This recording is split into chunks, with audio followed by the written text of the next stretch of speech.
Yo there, let's see if we are live now.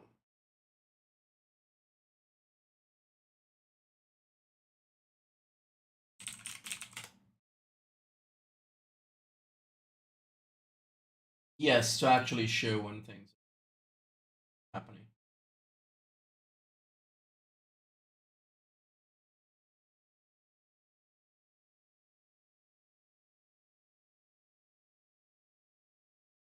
Yeah, I have the channel. I have the channel open right now. Trying to update and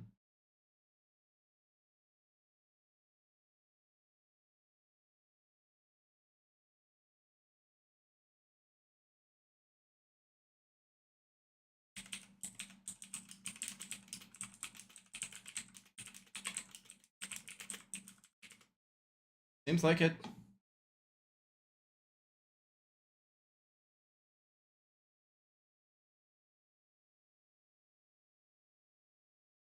Yeah, I just DM him. I lost connection to Pika's Twitch. Is Pika's Twitch going?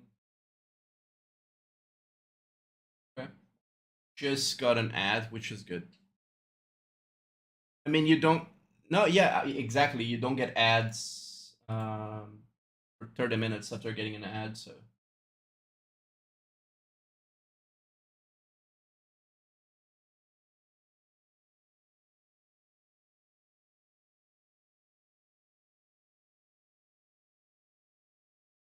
He asked me to reconnect.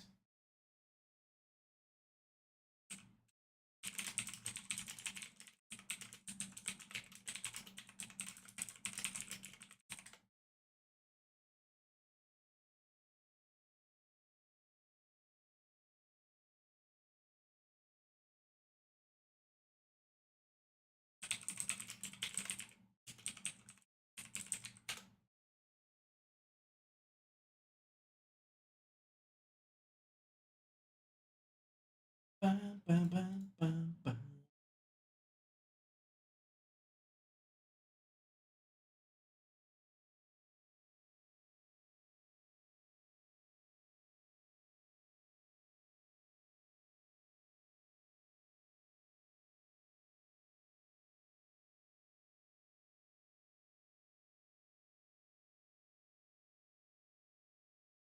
And in an event that is as hectic as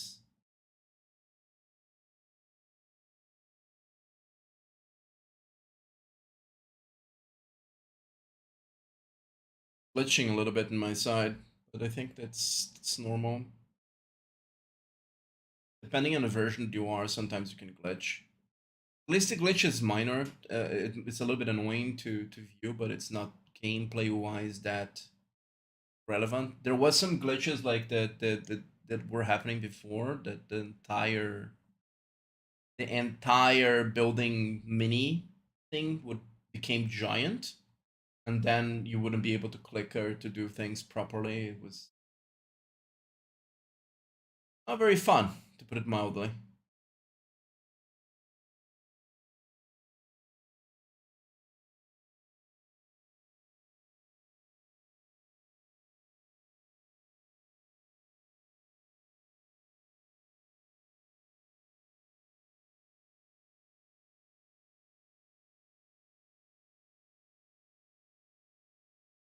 Yeah, but I think they want to leverage the 220,000 subscribers in there. But I do think that Twitch would be the better alternative for this kind of things.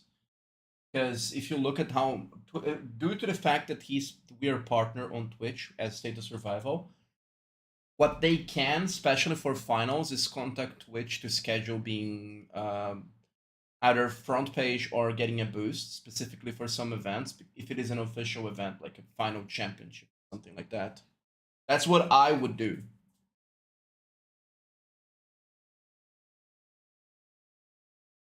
Not yet. And I don't think we're live still. I've been checking it, but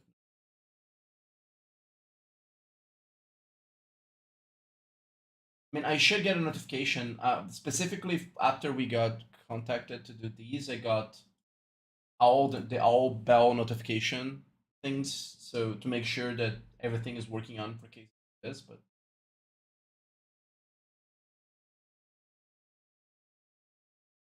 Oh, I think it might be being approved, but he has to create an event. That's why you usually create the event ahead of time. Then we will approve specifically for that event and not just randomly. YouTube is a little bit iffy.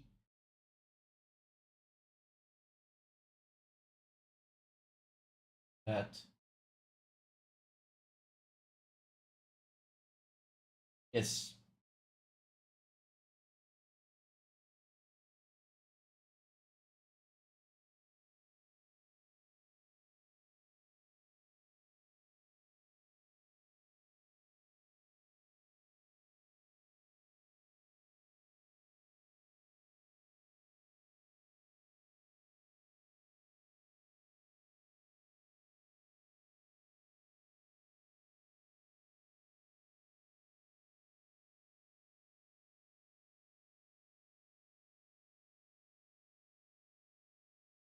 You see two options: start a stream now or schedule for later. Start on the right now. No, I'm checking. I'm double checking YouTube. How do you do in YouTube?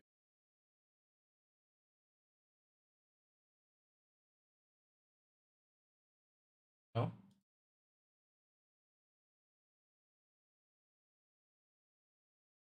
Yes, but we can't see anything.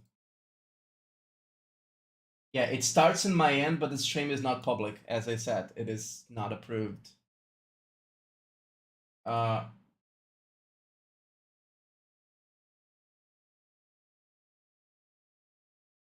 you need to set an event as public and everything.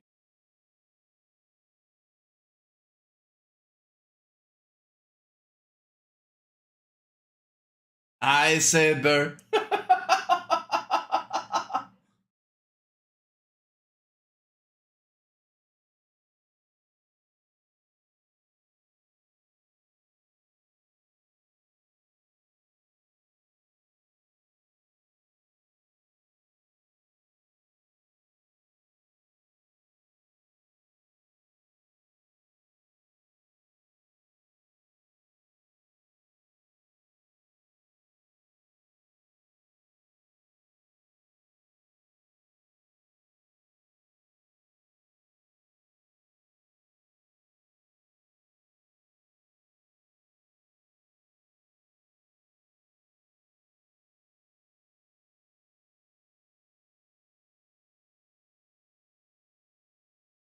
Hmm?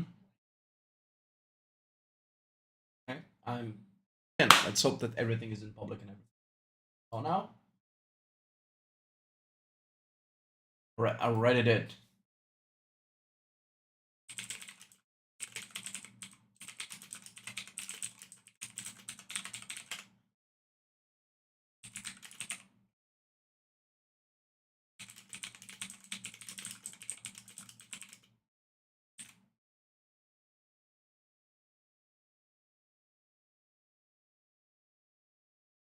I mean, munition is okay, but as I usually say, munition is good if you are. It gives a good result for low ceiling skill, but high ceiling skill if you can time dev compound can be more efficient. But both are good. None are like helipad because helipad can be compensated with regardless of what you're doing with um, more relocators. Oh yeah, we're live. We're live. Hello. Welcome everyone. Sorry for all the technical issues that we're having right now. I'm glad to have you guys here. We are live doing the Doomsday Open live stream event for State of Survival and official streams. We are right now doing a stream for one of our in-game streamers, Nightmare End from State 1000.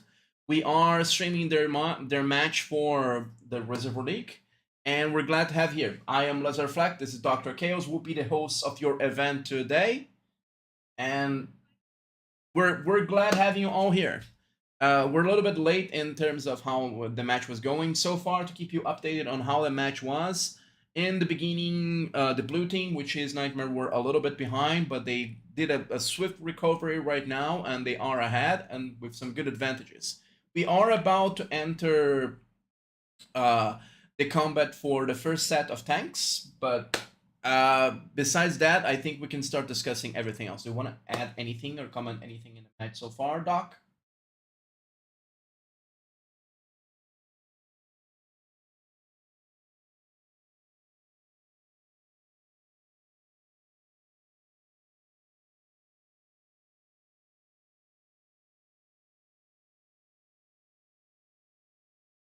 One thing that may be a little bit of a slight disadvantage them towards the end is the fact that the buildings, if they're flipped, they have to either get the water back because water spills out of every single building whenever you lose a building, and the more you hold that building, the more water is in the top, and that water comes out of your points. So let's say in this case there is 300 points on top, which is a small amount.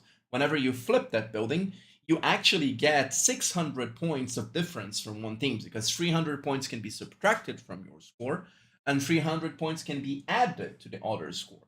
And in this case, if you're holding buildings for a long, long time, I've seen many plays that change the course of matches just because in the last minute on that exact point, they had good timing for flipping those points, which is exactly what they are probably going to try right now here in this red building.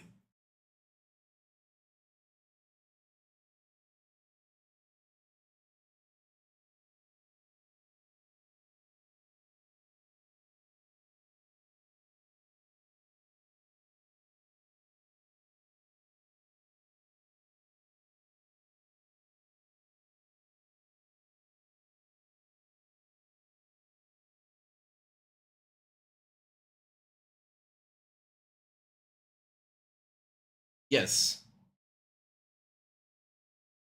And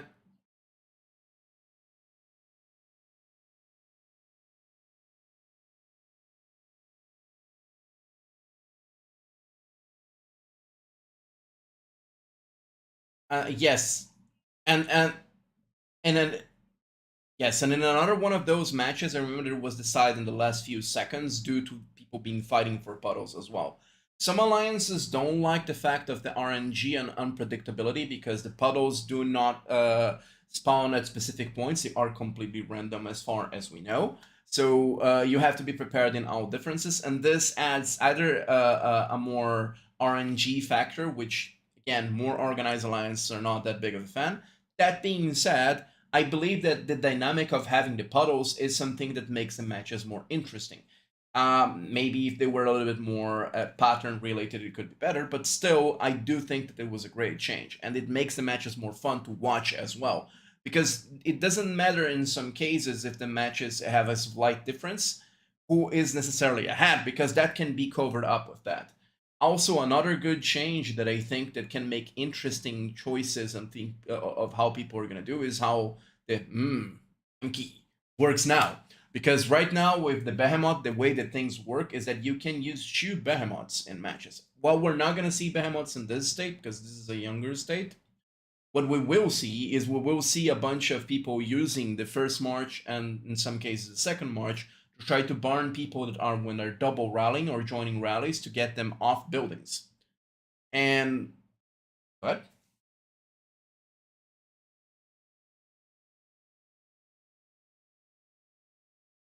I'll do.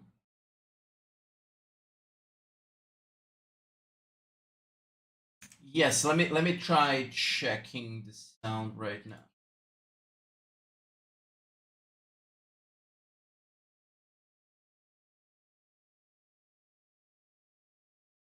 So it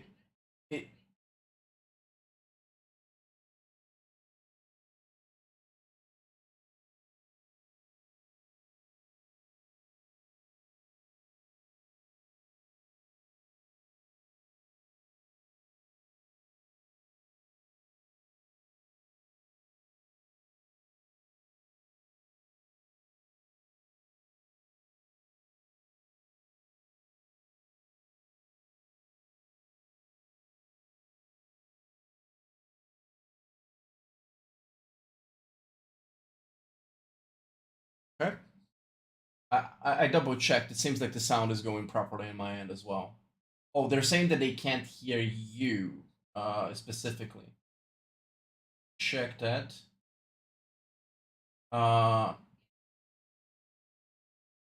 Perhaps that's a small.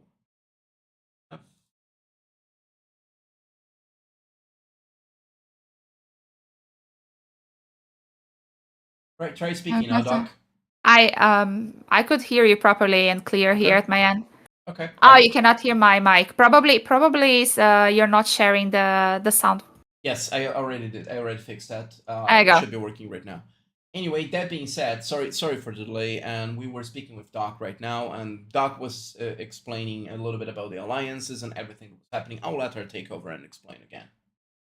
No, so I was explaining for those who were not here since the beginning that we are watching Nightmare's battle. He's in the whole alliance in state 1000. This is why Les mentioned that we couldn't see the behemoths here because it's a fairly new state in comparison to the old ones that we already have, the behemoths. And I said hello, Josias. Hello, Narfol. How are you doing, guys? I hope you're having a good one.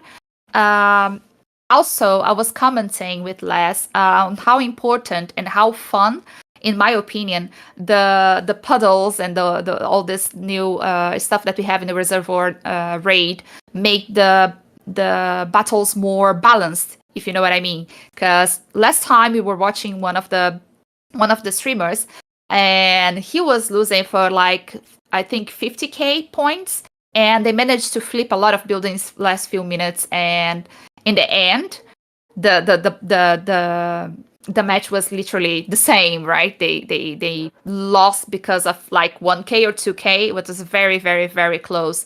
Pika's Nightmare, when his alliance started, they were like 15k to 20k points behind. As you can see now, he's like his alliance has like double of their opponents. Their opponents are the Law Alliance, Legion and Warriors. So I'm sorry, guys, you couldn't hear me, but it seems everything is fixed now. So I hope you're having a good day. Let's see what is he doing there. It seems that things are a little bit fixed now, and right now it seems like they are fighting for some of the buildings that are for some control of the last two buildings that they were not for. They flipped one of the buildings that they had that the opponent had control before, which was Dev Compound, and there's only one less building that they do not have control over where they can flip for water. This so far seems that they're establishing dominance in this part of the match, and we just passed the mark for the water puddles. Not the water puddles, the water tanks. Sadly, we cannot check in the map right now how the water tanks are going, but I can assume from the amount of points as it's 7,000 to 1,920 that they have a good grip on the control of the water tanks as well, because every single water tank is 240 points, and the building that they do have control in the red team right now is 1,200 points. So you can assume that they are having control of some of the water tanks, but they are also in favor of the blue team as well at the moment. Seems like they have five. They have 5 water tanks plus the building, 4 now, and they are fighting for Dev Compound. So I think that if match it keep goes in this direction, it might be a little bit hard for Law to recover. That being said, if the things can turn around, it's gonna turn around in either 36, which we're past through, 26, and 16 marks, which is where the water tanks show up, and they're great timing for you to either try to flip buildings or force other things around, because members start to spread more and more the resources, and it's become harder for you to actually to control every single building like they are doing right here. By the way, just to add something, the Dev Compound is a very very important building. Is one of the buildings that I like a lot. Sometimes we have a new player, so I think it's good to explain. The Dev Compound, it releases a wave of infected. So if you take controls of the compound, you can choose one of the buildings that your enemy has control, and you send a wave of infected that will wound the garrison troops on that building, and it increases in the damage dealt increases at each wave. So it's a good way to damage the troops that are garrisoning from your enemies, So it's good. I see they have the munition factory. They have pretty much all the buildings at the moment, apart from the munition factory, and I think one of the No, they do have munition. The only choose that they don't have is one of the buildings that only provide waters, but it's one of the big buildings, and it's a treatment center and at the dev compound. They do hold the most important buildings right now, and the most important buildings that you can hold are the center, of course, and solar. And for those that don't know why solar is extremely important, is that right now, every time that you have full control of a building, you get the points that are in the building for first occupation. And what that does means is that say that you are disputing a building over and over and you can't hold it, it's actually better for your opponent to take control if they can hold it, even if you're doing double rallies, because every time that you flip the building and you take full control, if you have solar, it's half the time to do that, you get extra points for doing that. And this is why solar is considered one of the most important buildings. And in matches that are very close, solar tends to be one of the buildings that people are fighting most. I've seen matches where solar is contested for over 15 to 20 minutes of the entire match. People were still flipping over and over solar due to how important it is. So as Les mentioned, the central reservoir is the one that gives you more water per minute. In the central, you get 1,800 per minute, and the one that they are not holding, one of them, the water treatment centers, they give 1,200. So basically, the central is bigger, and you get more water gathered from there. Another one that is that we mentioned earlier, for those that were not watching, is the helipad. That is another very, very important building, because now, especially now that we have the water puddles, they are very important because reduces the time that you need to gain the relocators. So now that we need to jump a lot to get the puddles and stuff, it's even more important. By the way, guys, we have a code here to give away. So those codes are 200 uses each. So I'm gonna drop one of the codes now in the YouTube chat here. So have fun, guys. The code is Doomsday APR for April 02. So make sure you use it. It will give you 300 biocaps and some other rewards as well. In around 2 minutes, we're going to have one of the important moments of the match, which is when more tanks open up. And the reason that is important, as I said, is spread up resources. And from what I can see right now, the red team is only focusing on trying to reset the buildings like they just did right now. And let's see how they're going to fare in taking puddles.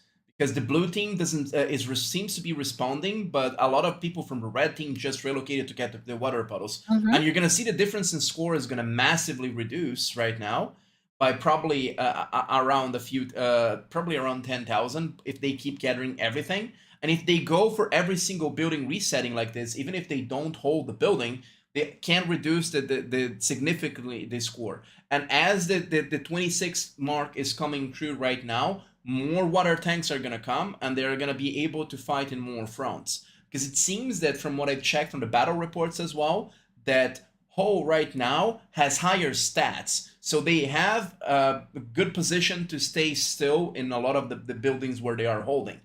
But if the best way to fight usually against an opponent that have higher stats than you is being more mobile, which is probably what they're trying to go through right now, not only by resetting the buildings, but I've seen whenever they showed up the map that they are focusing more right now in the water tanks, which is why if you check in the top score of the match, that they do have closing in the gap of how many points they get. Before there was only 2,400, right now it's 3,600.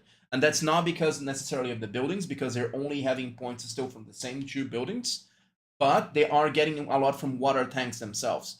In response to that, to the mobility that they're doing, Pika is just starting to relocate and trying to burn some of the smaller players, so they do not have the manpower to fight that. Yeah, exactly. Because even though those small players, sometimes they don't have the battle power needed to get and reinforce those buildings, they still can be very, very, very important in the game if they keep saving, if they have relocators and they keep like we call them jumpers, right? Around the game, because they can go around and keep gathering the water. Because basically, when you go for the water puddle, you're not beating anyone's power. It's just a matter of teleporting to the right place, relocating to the right place, and being fast to get the water puddle. So a lot of alliances use the smaller players to work like that. So instead of reinforcing, they work going around the map. And once the team manages to flip the water, they can go and relocate, teleport to get the water puddles and reduce the difference. As you guys can see, the difference is not as it was before. If they keep working like that, as Les says, anything can happen, anything can happen. Even if one alliance is stronger, if the other alliance plays smart, they can still do pretty well in the game. Some players that I respect a lot, but they were champions 3 times in events like Reservoir League, including Doomsday, Reservoir League. I believe that they're probably going to cover them eventually. They say, and I do think that that's accurate, that you can cover around 20% in actual raw power with strategy. But that is in a scenario where one alliance has bad strategy, another alliance has a good strategy, including execution. And from my experience, I do agree with that statement.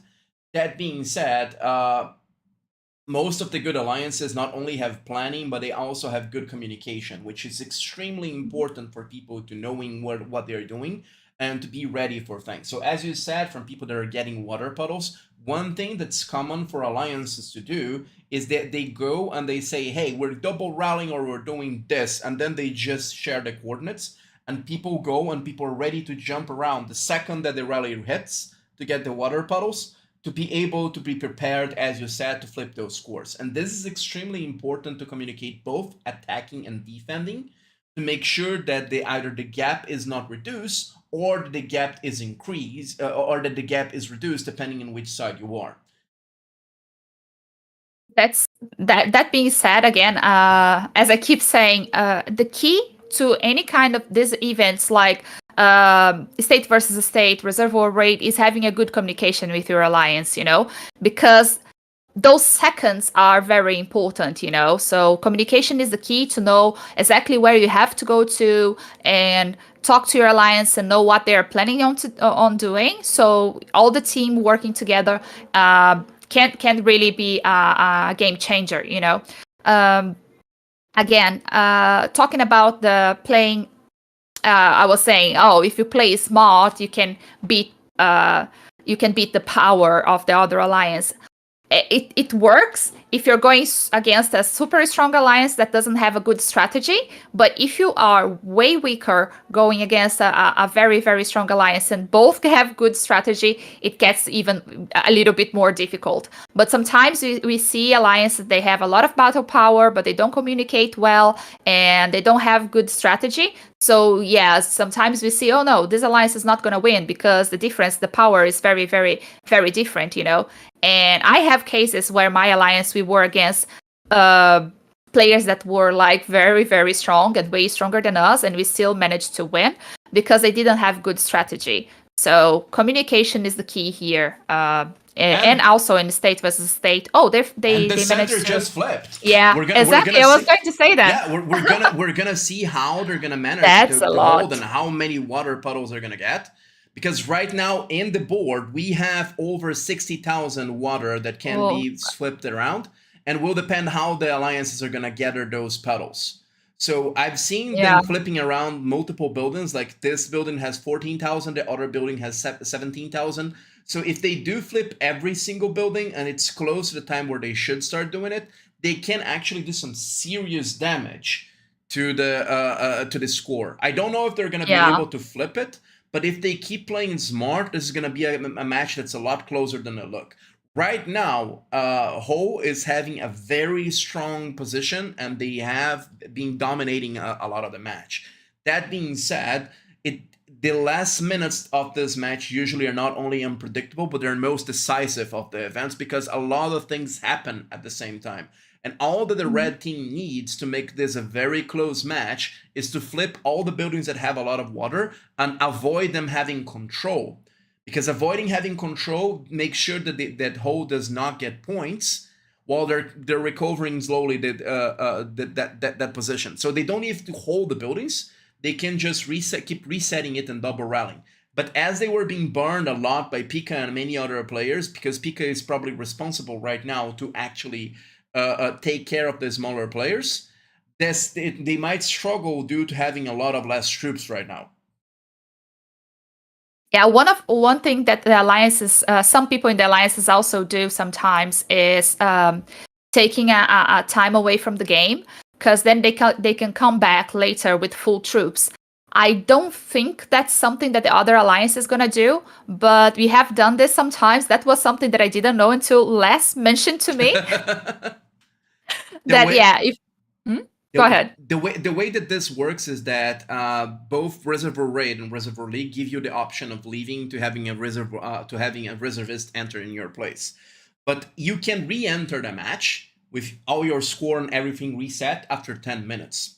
So this means that if you do that, you will get all your troops and everything back. You will have lower rewards, but in a competitive match like this, sometimes winning an extra match to moving forward is more important either than your personal rewards. And in some cases, you can even recover those personal rewards. So that's a strategy that was used in multiple events for multiple alliances in case of scenarios, especially of younger states. In older states, everyone has millions and millions of troops. But in newer states where troops are more sparse and hard to get, and having no troops at all to be able to fill those rallies, especially in the important parts close to the end, it's super important. So having a reservist ready to jump in, cover your tracks of what you're supposed to do, and then come back can be a game changer as well. Yeah, and we saw that, for example, Nightmare was like zeroing a lot of players when we had like 30 minutes of the game. So those players, if they had like the good strategy, instead of taking a lot of resources to recover those troops, they could step away from the game, they get reservist, as Les mentioned, to get, and then they come back, they wait for outside and come back with their troops fully healed. That difference for when you are in a state that we don't have many troops yet, this is still a new state, can be quite useful. Elsbieta said, "We fight to the end." Exactly. So this is one thing that I was mentioning before, and I'll say again. We saw a battle that was. I saw a few battles that were decided on the last 10 minutes of the game. So even if you're losing for a lot of points and you use the strategies that Les and I were saying during this stream, you can still flip the buildings, get the water, and you can try to win. So don't give up. Don't give up. If your alliance plays smart and you have the people there, you can make it happen. Hello, Marek. Hello. How are you doing? Again, in 1 minute and 20 seconds, we are going to get another set of water tanks, and this is the last moment where actually your forces are spread again. If the red team, in this case Law, doesn't make a move, a strong move, this is probably going to be set around that time, because it also starts after this to get back in and become more cozy with the match, let's put it that way, because a lot of water tanks start to get depleted, and then the fights become either flipping buildings, and most of the buildings that I've seen so far have already been flipped, and holding what you have. So it seems like the window to turn this over from Law is actually starting to close. And yeah, they have to start. And right now, I don't see any buildings that they have a lot of water in, because they flip the main one already, right? Yeah. And they have one building that they do have that's 21,000, which is probably what they're going to cover right now. So as soon as you mentioned it, I don't see any buildings with a lot of water. 21,000. But I think that's it. We don't have anything that will be a big game changer at the moment, apart from that one, right? Yes, I think that there are some buildings that have a lot of water, but the fact that they do still have one building with 21,000, and purposely let them have that building for a while to not use resources to probably turn around to see this. The way that they played a match and fought for every other building besides that one seems to be a part of the strategy. We can actually ask them later on this if we're going to do an interview. I don't know if that's going to be the case, but that does seem to be a part of their strategy. That being said, right now we just seen the last batch of water tanks show up, and we are gonna look at the score to see how the score is gonna show up with more of that, because the Law Alliance have been stronger in the water tanks.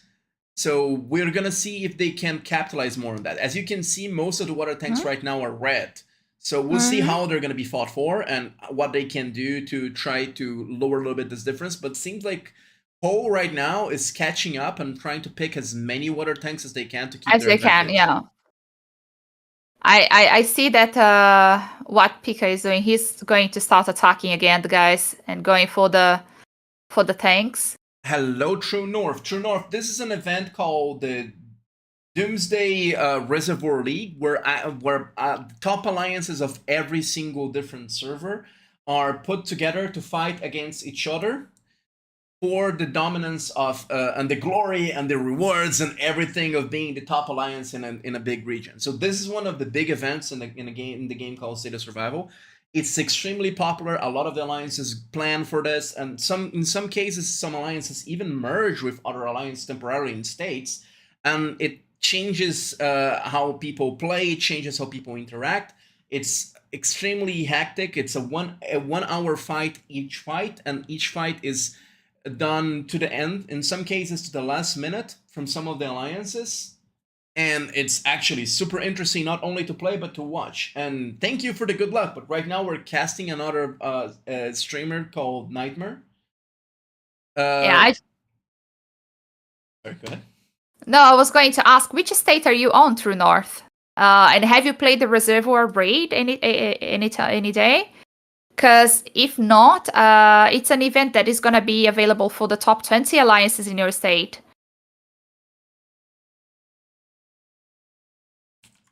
Right. In my opinion, it's one of the best. I always like the state versus state and the Reservoir raid. I love this kind of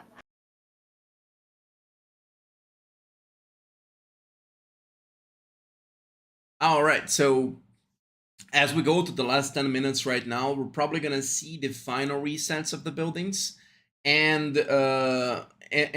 probably some more fighting, especially in the water tanks. At one point, as soon as the water tanks spawn, which looks like that the Law team had a better response time, like they did also with water tanks. I'd say that their response time right now was faster for the whole match than Ho, but Ho played more in the long run and some of the things they were doing, and they play more concisely and decisively. So if you saw in the beginning, they were ahead of Ho in number of points that we're getting every single time, but Ho slowly crept up, just like in the beginning, every time building on top of this each small advantage that they had. While in terms that they would usually go in stream, while Ho played not to lose and ended up creeping the advantages and taking over and winning, it seems like Law play a little bit more aggressively to win in the beginning, and they may have overextended themselves while doing so.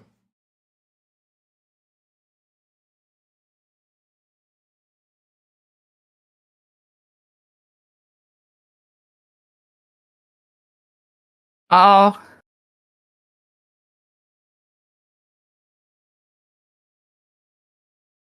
It seems like right Yeah, now, it seems like they're yeah, Nightmare right now is healing some troops. He's probably having some struggling with the infantry, especially.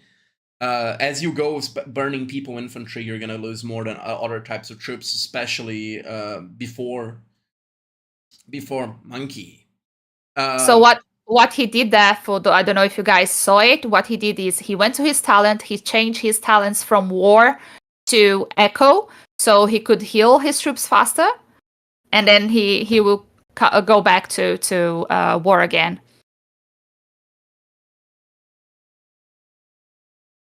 All right. That being said, it seems like it's only the 10 minutes missing.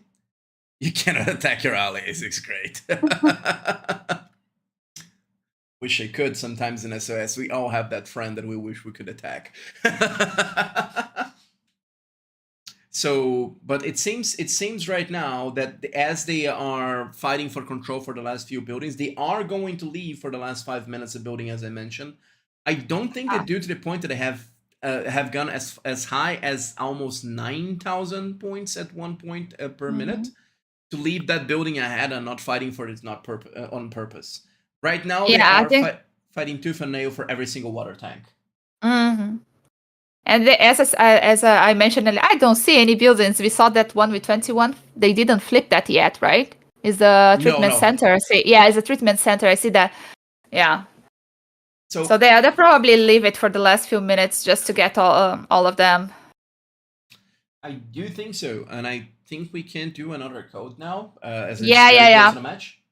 Let's do it. Okay, I'm gonna drop another code here in the chat, guys, for you. Is Doomsday starts. There you go. We have 200 uses for this code, so make sure you get it fast. You know how codes go in SOS? They go boom and it's expired. So code is just in the chat, guys. Make sure you go there really fast before people start sending it to their alliances and it's gone. People are fast with codes. Fast. If people want to have bigger chance of getting the codes and not having to depend, you can always suggest them to come and watch these events and probably other events as well. I don't know how many and if we're gonna get codes for the next matches, but definitely the best chance for you to get them is to come here and to watch in the official State of Survival streams right now. Oh, that's a lot, Pranav. And how is your battle power there in comparison? All right. Oh, let's see how it's. It seems like right now the 70,000 difference is not going to be turned over regardless of what they do. So I do think that this match is probably decided. I don't think there's much that the red team can do. That being said, the red team actually did decently well, especially in the beginning and middle of the match. And there were some other key moments that I actually was like, hey, this is a good move from them. But Whole played better overall during the match. And they were very organized. They react better to a bunch of the events that were happening. I've seen them whenever they were going water tank and water puddles. They're responding. They were a little bit slow in the first water puddles, but they adapted very quickly for the other water puddles, especially the important ones. And I've seen a bunch of members just jumping in, getting the water as well. So I do think that this win was earned by Ho. And let's see. I wish them luck in the other matches, and to see if they're gonna be emerge victorious. I saw from the groups at stages that we're in that they have a decent chance of actually keep winning, at least in the group stage where they are right now. But I have no idea how they're gonna fare in the future.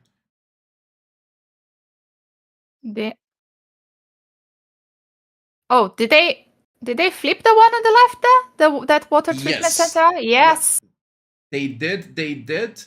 But if I'm not mistaken, that one had around that one had around I think it was close to 20,000, but it was not and it seems like from what you can check in the top, it was at the top for it was probably split or evenly. They probably didn't manage to get a lot of the puddles. The red team. And now the and now they blue did team just split. As you said in the last minutes, as I mentioned, this is a good strategy to either increase your difference or to make sure that you can turn around. And it seems like the blue team is turning over in a lot of the water they've been getting. And the difference became from less than 6,000 to over 80,000 right now. Maybe it's gonna change by the time that they close the report system, but that was the when they opened the report system. No, it's still close to around 80,000. So I do think with 80,000 and 6 minutes to go, it's not gonna be possible for them to turn over things. It's a pity that we cannot see the the fight on the right side of there for the treatment centers, because red took one of their treatment centers and blue flipped the one that there was probably a lot of water there. There is a lot of interesting stats and comments that we could do if we actually had a good way to look at fights and things like that. Because in some cases, here's the thing: if you are watching the rally system and some people are starting rallies for buildings, you can try to see, oh, they're gonna fight for the bottom side or the top side or something like that. Yeah. That being said, at this point, usually what top players do is they go and they do a bunch of solos to take care of some of the buildings that have to be flipped. And those marches are not shown unless you are the ones doing them, of course. And it's a little bit hard for us to know what's going to happen. Oh, they took the one on top of the treatment on top as well. The red team is it's good that they're so. I wish I could say, but it's a pity. But and now there we go. Oh, they started flipping a lot of them, but I don't think they're gonna be able to get But all those at this because point, yeah, at this point, what you can see that what they are sacrificing right now is that they are sacrificing a lot of their water tanks for fighting for and flipping for those buildings. If you check the score on the top of the match right now, you are gonna see that the number of points that they're getting is only 2,000 compared to the yeah, 7,000 that they got up to a point. And that is due to the fact of them moving around and trying to reset those buildings, because every time that you relocate, all the troops that you move out with you, and you stop getting the points of where they were before. And exactly. When you relocate, use a relocator, guys. All your troops that are garrisoning in any of the buildings, they will go with you. So, for example, if you're holding the munition factory and you and you teleport to the central, all the troops that you had garrisoning on the munition will be going with you to the central. So just be careful if you if you are it's the same thing. relocating. It's the same thing with rallies and garrisoning. So one of the most important things that you can do as a joiner is to track where all your troops are at all times. You never leave and relocate unless you're told to, in a scenario where you are either marching with troops that are going to attack someone or where troops are marching towards you. Because in those cases, the rally is not going to be full or the building is not going to be full, and something that would bounce can actually lose the building. And it's not a problem that you lose a building in some cases if that is predictable, communicated, and you have a way to work around it and do things like that. But let's say that you try to do something that's amazing and incredible, and you do that. What ends up happening is that your team will not be able to count on you to do that part of the job.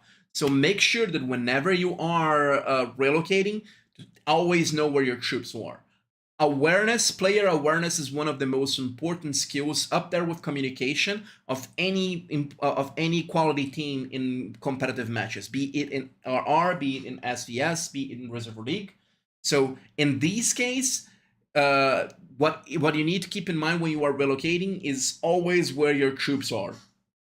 Yeah, it's quite disappointing, especially when you are a rally leader and you check and you plan to attack a building. People join your rally and then they relocate, and you think your rally is full when the and then when you check, there is a lot of spaces left in your rally. It's quite disappointing, and that's something that usually when you're a new player you don't realize. So make sure if you're in a rally, don't teleport unless you're told to. And remember, as Les says, communicate with your alliance. This is also exploited by a lot of rally leads that know what they're doing, because they know that a player is going to be afraid of, let's say, being burned or doing or something happen to them. So they either start a rally and they time that rally with with a few seconds before you are before you hit the building, or they start sending marches to you to make a few seconds before they do that, because if you don't move, you lose your troops, and if you do move, you leave center or you leave wherever you are, and then you are vulnerable there. So that's a very common strategy as well for top alliances to fight over it. So what you need to do to counter that is, again, communication and awareness, because if you know that people are rallying or marching towards you, you can always ask for reinforcement of another big player to make sure that your troops are safe. Hello, Green Roxy. Welcome. How are you doing? Hi, Roxy. Thank you so much. Bye. They play very, very, very well. Well done to the whole alliance. It was a good match. It was a decently close match as well. Although it seems like it's 70,000 points of difference. Matches that I wouldn't consider close are some matches that I've watched where it was like around 500,000 points of difference, 400,000 points of difference. Anything below 100,000 points, and from what I know, is a match that could have gone any way. it was mostly due to how people played more than actually stats or anything else. So congrats and kudos to Ho to being playing very efficiently and be able to capitalize in the mistakes that happen from this side of law and building on top of every single small advantage, because they started 20,000 points behind in the first 15 minutes and slowly turned over. So good for them. It's 1,000 against 998, if I'm not mistaken, Roxy. Yeah, this one that we are watching, Roxy, is the Nightmares Alliance. The whole alliance is state 1,000. I think it's 998, if I'm not mistaken, from law. At least from what I checked the boards, I do think that was the case. I But we're think gonna it check is. right now. No, it's Yeah, 1,004. It was 1,004. 1,004. I'm sorry. Thank you, Nico. So congratulations to Nightmare. I think that Nightmare is going to get MVP this for the number of people that he was burning around. Yeah. He was the one burning around people, so he probably, it gives you a lot of point. Killing troops give you a lot of points, so he's probably gonna be number one. There you go. As Yeah. said, Nightmare was the MVP. So congratulations to them. They get some more points, and they get closer to qualifying this group stage and keep moving up. Nice one. Well, Law did a good job as well. So congratulations to Law for the good battle. It's good. It's good that to see that the alliances don't stop and don't give up. Because it's a little bit disappointing when the other alliance give up as well, because it's such a good event, and in the end of the day, your troops you're not going to lose your troops, right? So it's a good way to also practicing, guys. If you haven't assigned to be part of the Reservoir raid in your states, it's a good opportunity for you, because the troops, you're not going to lose the troops. You can be zero there. When you go back to your settlement, your troops are going to be there. So don't worry, don't worry. It's, in my opinion, it's one of the most fun events that you can have in the game. I think any event that actually applies for strategy and teamwork are fun events in SOS. Because the great thing about SOS is where teamwork can overcome, especially scenarios where you shouldn't be able to. Some of the best memories that I had playing the game were memories that I did turning over matches that that were thought not possible to be turned over. Even in SDS, we won a match for less than 3 minutes of difference because we keep fighting. So I do think that unless things are completely impossible for you to turn over, let's say in the first 15 minutes you can't get any buildings, you can't do anything, and there are some scenarios where you're not going to be able to beat, but hey. I think this was a great match so far, and I am glad that we were able to cover it. Yeah, next week probably we are gonna be seeing other fights as well, guys. So if you're not following the State of Survival channel here, make sure you follow. Just subscribe to the channel so you get the notifications when we are live. Subscribe to the channel, click the bell for notifications to get all notifications when you go there, and like the video and comment or do anything there for getting the algorithm more people to know it. Because sometimes YouTube does not push it for everyone, and it's good for you guys to let YouTube know that you like this type of content, and same for the developers. The developers are going to use probably metrics of seeing that you enjoy this type of content that you're covering to keep doing so. So I hope you guys had as much fun as we did. And I'm glad to be covering this event and probably some of the futures event as well. Guys, I have one more code here to drop in the chat. Again, thank you very much for everybody that was here with us. I would like to say a big thank you to Nightmare as well for broadcasting his game. We know that a lot of alliances take it very seriously and opening their game to other people to see might show up a little bit of their strategy. So thank you so much for all the alliances that are willing to be broadcasting for us and make sure we can have this kind of content for you.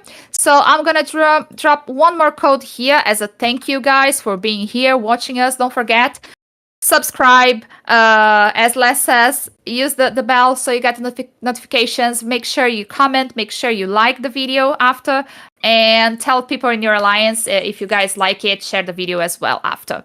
There goes the code. Remember, we have 200 uses for the code that I just dropped in the chat. See you on APR, April 9, next week. Okay, make sure you use the code quickly. It's going to give you 300 biocaps and some other rewards, so you can use in game. Yes, Chris, each code has 200 uses. All right. I guess that mostly covers it. I am Lezardfleck. This is DoctorChaoR. A lot of you guys that saw us from in-game streaming know us. If you don't, pleasure to meet all of you. And I don't know if we're going to be the ones covering or if we are going to cover matches next week. If we do, I'll see you next time. Thanks so much, everybody. See you next time. Thank Bye-bye. you, Les, as well. Bye, everybody.